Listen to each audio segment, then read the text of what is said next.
Hello दोस्तों, हमारे एक सब्सक्राइबर हैं। उन्होंने 2 बार ये कमेंट रखा कि नॉन चाइनीज स्मार्टफोन जो है उसके ऊपर कोई वीडियो बनाए।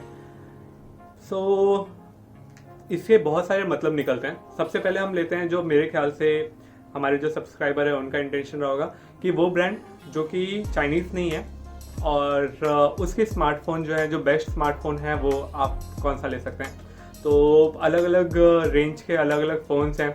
जैसे 10,000 के अंदर अगर आपको लेना है तो सैमसंग का M01 ले सकते हैं। अगर आपको 15,000 के आसपास लेना है तो M30 है, काफ़ी अच्छा फ़ोन है। और ऊपर जाएंगे तो A50s वगैरह हैं, और महंगे में जाते हैं तो सैमसंग का S20 है।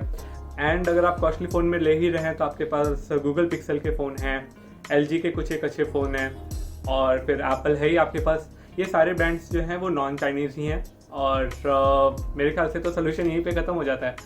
लेकिन मेरे हिसाब से आपको बहुत सारे पर्सपेक्टिव पे ध्यान देना चाहिए। नॉन चाइनीज़ स्मार्टफोन का मतलब ये कि वो जो ब्रांड है वो चाइनीज़ ब्रांड है, तो इट मीन्स कि वो फ़ोन चाइना के हो गए, इंडियन नहीं हुए। तो हम उनके लिए नहीं जा कर के कोई बहुत बड़ा काम कर रहे हैं, तो मुझे ऐसा नहीं लगता। ये मेरा पर्टिकुलर खुद का ओपिनियन है, पर्सनल ओपिनियन है कि यस, एक हेल्दी कंपटीशन होना चाहिए, कंज्यूमर के पास में पावर होनी चाहिए, और जो भी स्मार्टफोन मेकर्स हैं या जो भी हमें जो सर्विस प्रोवाइड कर रहे हैं वो 2 बार सोचें कि कंज्यूमर को जस्ट बिकॉज कि वो किसी दूसरी कंट्री का फ़ोन है, हम मेड इन इंडिया या किसी भी ऐसे नाम से कुछ ख़राब चीज़ ना दे दें, कोई ऐसे चीप क्वालिटी ना दे दें। मैं आपको एक एग्जांपल देता हूँ। फॉर एग्जांपल, आपके कोई अपने हैं, कोई फ्रेंड्स, क्लोज फ्रेंड हैं या रिलेटिव हैं, उनकी एक शॉप है, वो आपको एक ऐसा प्रोडक्ट दे रहे हैं जो सस्ती क्वालिटी का है और महंगे प्राइस पे दे रहे हैं। चीप क्वालिटी का मटेरियल आपको महंगे प्राइस पे दे रहे हैं। और कोई एक ऐसा शॉपकीपर है आपके एरिया में जो आपको बेटर ऑप्शन देता है, कम प्राइस में देता है, लेकिन उस शॉपकीपर की आपकी नहीं जमती। तो यहाँ पे आपकी अपनी थिंकिंग है। जैसे मैं तो यही सोचूंगा कि मुझे अच्छा प्रोडक्ट लेना चाहिए। मैं अगर अच्छा प्रोडक्ट लूँगा, थोड़ा महंगा लूँगा, ठीक है, वो शॉपकीपर से मेरी नहीं जमती, लेकिन एटलीस्ट मैं कोई ख़राब सामान नहीं ले रहा हूँ, तो समहाउ इसमें भी मेरा ही फ़ायदा है। और अगर मैं ये करता हूँ तो इसका मेजर इम्पैक्ट क्या पड़ेगा, जो मेरे अपने हैं, जो क्लोज वन है, जिसके मैंने बताई थी कि शॉप है, वो पर्सन जो है वो अपनी शॉप पे भी अच्छा सामान रखेगा, और साथ ही साथ उसका प्राइस भी कम रखेगा। क्यों? क्योंकि उसको पता है कि मैं तो इसका अपना हूँ, अगर इसको अच्छी क्वालिटी सेम प्राइस पे भी दूंगा तो ये पर्सन उससे ज़्यादा इंपॉर्टेंस मुझे देगा। तो यहाँ पे एक हेल्दी कंपटीशन जो है, वो जो शॉपकीपर है, जो मेरा फेवरेट नहीं है, जिससे मेरी अनबन है, वो क्रिएट कर रहा है, और मेरे पास में एक अच्छा ऑप्शन हमेशा मौजूद रहेगा। सेम जो कॉन्सेप्ट है, मैं चाहता हूँ कि आप मोबाइल फ़ोन के लिए भी सोचें कि अगर आप मेक इन इंडिया वाले फ़ोन्स ले रहे हैं, और इवन दो उनके जो ब्रांड है वो चाइनीज़ हैं, आप एक मेक इन इंडिया वाला फ़ोन ले रहे हैं जो सारे सिक्योरिटी वगैरह के हिसाब से प्रॉपर है, तो समहाउ आप दूसरे मैन्युफैक्चरर जो कि नॉन चाइनीज़, जैसे कि सब्सक्राइबर ने बोला कि नॉन चाइनीज़ जो ब्रांड है, वैसे ब्रांड्स वाले भी जो मैन्युफैक्चरर हैं, चाहे वो सैमसंग है, LG है, इवन कुछ एक इंडियन ब्रांड्स भी जो हैं, चाहे वो लावा हो, माइक्रोमैक्स है।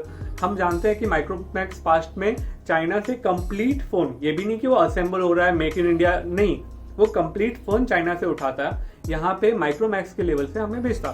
तो ये तो पास्ट की बात रही। लेकिन अब अगर हम मेड इन इंडिया फ़ोन के लिए जा रहे हैं, तो फिर ये जो ब्रांड्स हैं, जो इंडियन ब्रांड्स हैं, वो भी ये ना सोचें कि ओके यार, हम मेड इन इंडिया बोल करके इंडियन लोगों को कोई भी सामान बेच देंगे। नहीं, वो 2 बार सोचेंगे कि नहीं, हमारा कंपटीशन है। तो ये हेल्दी कंपटीशन कौन क्रिएट करेगा? आप, मैं, मैंगो पीपल, एक आम कंज्यूमर।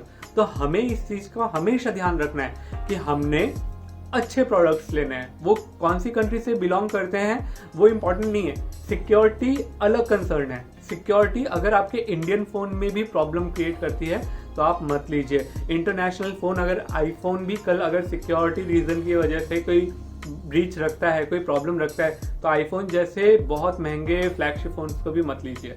तो ये हो गया मोटा मोटा मेरा lookout. Apart from that, make in India है क्या? आई गेस आप लोग अच्छी तरीके से जानते ही हैं कि मेक इन इंडिया मतलब वो प्रोडक्ट्स जो इंडिया में, चाहे वो असेंबल हो रहे हो या मैन्युफैक्चर हो रहे हो, ब्रांड्स कोई भी हो, लेकिन वो अगर इंडिया में किसी फैक्ट्री में मैन्युफैक्चर हो रहे हैं यहाँ पे एम्प्लॉयमेंट दे रहे हैं, जॉब्स क्रिएट कर रहे हैं, तो मेक इन इंडिया के अंडर आते हैं। तो मेरी आपसे रिकमेंडेशन है कि ऐसे फ़ोन के लिए जाइए जो कि मेक इन इंडिया है, एंड 90% फ़ोन जो है वो मेक इन इंडिया है। इनफैक्ट मैं जो नेक्स्ट वीडियो लेके आऊँगा उसमें आपको क्लियरली मेंशन करूँगा कि मेक इन इंडिया में कौन से फ़ोन आ रहे हैं, इवन दो वो चाइनीज़ ब्रांड के हैं तो भी मैं उनको मेंशन करूँगा कि मेक इन इंडिया के अंडर आ रहे हैं। और कौन से ऐसे फ़ोन हैं जो मेक इन इंडिया के अंडर नहीं आते, वो कौन सी दूसरी कंट्री से बिलोंग कर रहे हैं, तो उसके लिए मत जाइए। एक एग्जांपल ले लीजिए, आईफोन के जो प्रीमियम फ़ोन है, जो फ्लैगशिप फ़ोन्स हैं, वो इंडिया में नहीं बन रहे। 2017 में उन्होंने ये मेंशन कर दिया था कि इंडिया कैपेबल नहीं है, इंडिया का इंफ्रास्ट्रक्चर कैपेबल नहीं है कि वो आईफोन के फ्लैगशिप फ़ोन डेवलप कर पाए। तो उन्होंने जो बजट फ़ोन रखे थे वो फ़ोन ही सिर्फ इंडिया में बनते थे। हाँ, आईफोन 10 इंडिया में नहीं बना, आईफोन 11 इंडिया में नहीं बना। ये कहाँ पे बन रहे हैं? ये साउथ चाइना में बन रहे हैं। यूएस की कंपनी साउथ चाइना में बनाती है और इंडिया में बेचती है। और मे बी हम में से कुछ लोग शायद आईफोन इसलिए ले लें कि यार भाई बाइकआउट चाइना, आप चाइना से, साउथ चाइना से इंपोर्ट किया हुआ फ़ोन ले रहे हैं, महंगे प्राइस पे ले रहे हैं और बाइकआउट चाइना कह रहे हैं, नहीं बैठता ना, ये तुक नहीं बैठता। तो हाल फिलहाल में काफ़ी ऐसे प्रोडक्ट्स हैं जो इंडिया में नहीं बनते। हम मेड इन इंडिया फ़ोन आज की डेट में नहीं बना सकते और मुझे लगता है कि शायद 3 या 4 साल हमें लग जाएंगे एक complete made in India phone बनाने के लिए।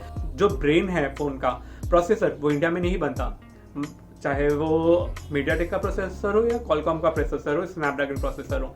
ये बनाने के लिए या इनका कंपटीशन क्रिएट करने के लिए हमें थोड़ा टाइम लगेगा। हमारा इंडिया का शक्ति प्रोसेसर है, बट वो अभी भी मोबाइल के कैपेबिलिटीज के लिए नहीं है, उसके ऊपर हमारे इंडियन साइंटिस्ट काम कर रहे हैं। थोड़ा टाइम लग सकता है, लेकिन तब तक हम प्रमोट करें कि मेक इन इंडिया फ़ोन ले। हम मेक इन इंडिया फ़ोन लेते हैं, उसकी वजह से क्या क्रिएट हो रहा है, मैंने पहले भी बताया कि जॉब क्रिएट हो रहा है, एम्प्लॉयमेंट क्रिएट हो रहा है। अराउंड 200 फैक्ट्रीज हैं इंडिया में। 2014 में यही कंपनियां कितनी थी? 14 से 200, 6 ईयर्स में, बिग डील, बहुत बड़ी बात है। तो हम ग्रो कर रहे हैं और किसकी वजह से कर रहे हैं? आपकी और मेरी वजह से कर रहे हैं। चाइनीज़ ब्रांड हो, यूएस ब्रांड हो, कोरियन ब्रांड हो या फिनलैंड के ब्रांड्स हो, कोई भी ब्रांड हो, उन्हें पता है कि इंडिया जो है एक पोटेंशियल हब है, एक ऐसी जगह है जहाँ पे लोग फ़ोन लेते हैं, इसलिए वो यहाँ पर आकर के फैक्ट्री खोल रहे हैं।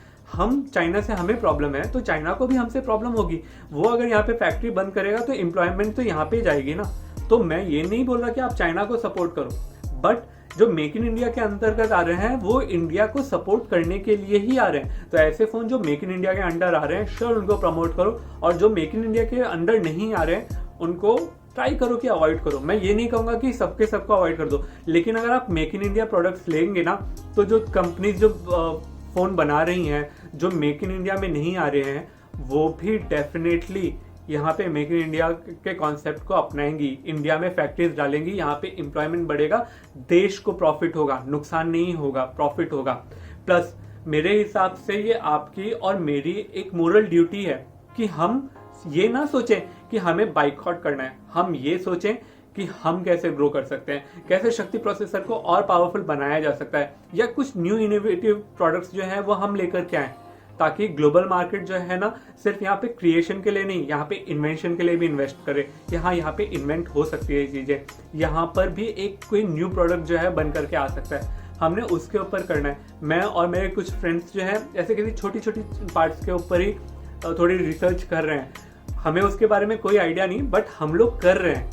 मे बी सक्सेसफुल होंगे, नहीं होंगे, लेकिन हम ट्राई कर रहे हैं। तो जो हमारे स्टूडेंट्स हैं, जो इंजीनियर्स हैं, जो साइंटिस्ट हैं, वो डेफिनेटली ट्राई कर रहे हैं, और जो नहीं कर रहे हैं उनसे रिक्वेस्ट है कि हमने अगर ग्रो करना है तो दूसरे की लाइन कट करके नहीं, बाइकआउट चाइना करके नहीं है, प्रमोट इंडिया करके करना है। तो मेक इन इंडिया को प्रमोट कीजिए, सपोर्ट कीजिए।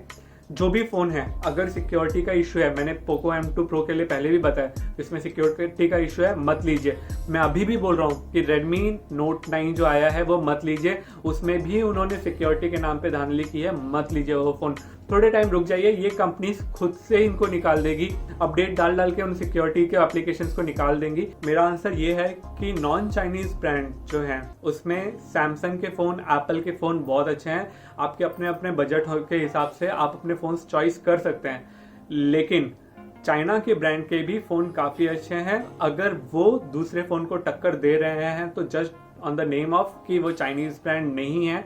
आप ऐसे प्रोडक्ट लो जिसका ऑलमोस्ट 50-60 या हो सकता है 100%, जैसे एप्पल का एग्जांपल दिया, जो पार्ट्स हैं वो पूरा का पूरा जो है वो चाइना से आ रहा है, या पूरा का पूरा फ़ोन चाइना से आ रहा है। जस्ट उस पर मेड इन यूएसए लिखा है, आप ले रहे हो, तो मेरे हिसाब से ये समझदारी नहीं है। समझदारी ये है कि एक हेल्दी कंपटीशन आपने और मैंने क्रिएट करना है। हेल्दी कंपटीशन क्रिएट करके रखिए। मैं किसी भी कंपनी को छोटा या बड़ा नहीं कह रहा, लेकिन हाँ, अगर आपको एक अच्छा मेक, अच्छे पार्ट्स के साथ कोई भी फ़ोन लेकर के आता है तो डेफिनेटली उसको लीजिए। कल को अपने इंडियन ब्रांड्स अगर अच्छे प्रोडक्ट्स देंगे तो डेफिनेटली आप यकीन मानो कि ऐसा नहीं होगा कि हम वो प्रोडक्ट खरीदेगी, पूरी दुनिया खरीदेगी। पूरी दुनिया चाइना का अल्टरनेट देख रहे हैं भाई साहब, उसमें आप भी हैं, मैं भी हूँ और सभी लोग हैं। तो आप ये मत सोचिए, हर कोई चाहता है कि कंपनीज का कोई कंपटीशन ना हो, कंट्रीज का भी कंपटीशन होना चाहिए कि हाँ चाइना का कोई कॉम्पिटिटर है तो हाँ हम वहाँ पे शिफ्ट हो सकते हैं। तो वही मैं आप लोगों से रिक्वेस्ट करूंगा कि यस, आप हेल्दी कंपटीशन जो है ना वो बना करके रखिए। अपनी जो पावर है वो इसी में है कि आप अच्छा ले रहे हैं, वो कोई भी कंट्री देगी, आप अच्छा लेंगे। और आप जब तक पोटेंशियल ये क्रिएट करके रखेंगे ना, हर एक कंपनी अच्छा फ़ोन देगी। द मोमेंट आपने ये पोटेंशियल छोड़ दिया ना कि मुझे अच्छा नहीं लेना, मुझे इस कंट्री का नहीं लेना, तो ट्रस्ट मी, यहाँ पे लोग लगे हैं, बिजनेस माइंडेड पीपल लगे हैं जो आपको तुरंत बेवकूफ़ बना देंगे कि भाई ओके ठीक है, तुम्हें उस कंट्री का नहीं लेना ना, ये लो। जैसे मैंने बताया था ना, चीप प्रोडक्ट महंगे प्राइस में, ये गलती नहीं करना है हमने। ओके, और अगर आपने चैनल को सब्सक्राइब नहीं किया है तो चैनल को सब्सक्राइब कर देना। ये बंदा जो है वो इंडियन है, आप लोगों के साथ में रहता है और इतना समझता है कि देश हित में क्या है, देश के अनहित में क्या है। ऐसी इंफॉर्मेटिव वीडियोस के साथ बने रहिए। आने वाले टाइम पे मैं आपको श्योर बताने वाला हूँ कि कौन कौन से ब्रांड के कौन कौन से मॉडल इंडियन है। ऐसा भी है कि कई एक चाइनीज ब्रांड है जिनके ऑलमोस्ट सारे फ़ोन मेक इन इंडिया की तरह इंडिया में बन रहे हैं, और कई एक ऐसे इंटरनेशनल ब्रांड है जिनका वो फ़ोन जो है, जो हमारे बीच में पॉपुलर हो रहा है, फ्लिपकार्ट की सेल पे भर भर के आता है, बट उसका कोई भी कंपोनेंट इंडियन नहीं है, वो कम्प्लीटली फॉरेन से इंपोर्ट होकर के आता है। आईफोन 11 एक एग्जाम्पल है। And trust me, very next year, अगले साल से एप्पल के जो प्रोडक्ट्स होंगे वो भी, चाहे वो फ्लैगशिप हो, प्रीमियम हो, कोई किसी भी तरीके के जो प्रोडक्ट्स हैं वो भी इंडिया में ही बनेंगे, क्योंकि ये आपकी और मेरी ताकत। और इसी ताकत के साथ चैनल को सब्सक्राइब कीजिए, लाइक कीजिए और अपने फ्रेंड्स एंड फैमिली के साथ शेयर कीजिए। मिलते हैं नेक्स्ट वीडियो में। Take care, bye.